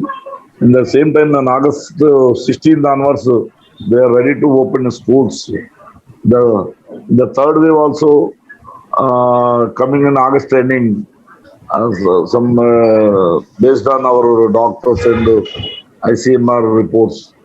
Yesterday also Bangalore 242 kids are victimized in this COVID. This situation is very bad situation. This time our government are forward to open the schools. There is a very bad situation. We are opposed to this situation. But our request to our MPs also, but MPs also, they are not responsible to join this important event, but there is a very bad this regarding that. This at the same time, on our AP government 250 meters, that's 250 meters below schools are submerged. In 3 to 7th class, 12th class, there is also 6 steps in AP. There is also going on. There is a major threat in our students, especially in Adivasi area. They have suffered a lot. This is then our AP government also. Thank you very much, Mitraji. Thank you. Okay, thanks, Komubhai. Sir, invite Victor for giving thanks. Victor bhai, please. Okay. Yeah. Good evening, friends. I appreciate the RTE team, Mr. Mitra Ranjan and also Srijida and others who have organized this program in spite of this COVID pandemic and lockdown. I mean, the partial lockdown during this difficult time. And at any, disaster or pandemic, it's mostly the women and children are mostly affected. And in our case, we are working for the rights of children. And right now, all the child rights violations have also gone up. That's what the statistics from Childline reports. Similarly, though the RTE complaints of the states have slowly come up from 11% to around 25%. Right now, the online education facility is to around 12% to 13% of the government school children. So in this context, it is very important to discuss about the reopening of the schools with all the safety measures, ensure that all the children get all the rights, all the children enjoy all the rights. And I thank Angela for setting the context for this workshop, and also Sri Muchkund Dubey for giving the keynote address in the beginning. And also I thank especially the parliamentarians, Dr. Muhammad Javed, Sri Pradeep Tamta and Sri Ravi Prakash Verma, and also VP Nishad for sparing their time in spite of the tight schedule during the daytime. They have joined us. I thank them especially on behalf of RTE Forum. Similarly, our civil society representatives, Mr. Prabir Basu, Hemangi Joshi, Atreyi, Namrata Jetli, Seema, Mujahid Nafis, Sanjeev Sinha, A.K. Singh, and A.K. Roy, and Ramana Murthy also joined and gave their remarks. I don't want to take more time. I thank all the parliamentarians once again, and also the civil society representatives. Let's meet in person very soon and discuss these key issues. Thank you very much. Thanks, Victor. Thank you. And just last sentence कि हमारे parliamentarians जो हैं उनसे हम गुजारिश करेंगे कि अपने कंस्टिट्यूएंसीज में वो हमारी बात उठाएं, पार्टी फोरम के साथ वो हमेशा मिलकर के चलते रहें, और उनका कमिटमेंट हमारे साथ रहेगा, बच्चों की शिक्षा के साथ रहेगा। और इसके साथ ही हम ये प्रोग्राम यहाँ पे खत्म करते हैं। सबको बहुत बहुत धन्यवाद।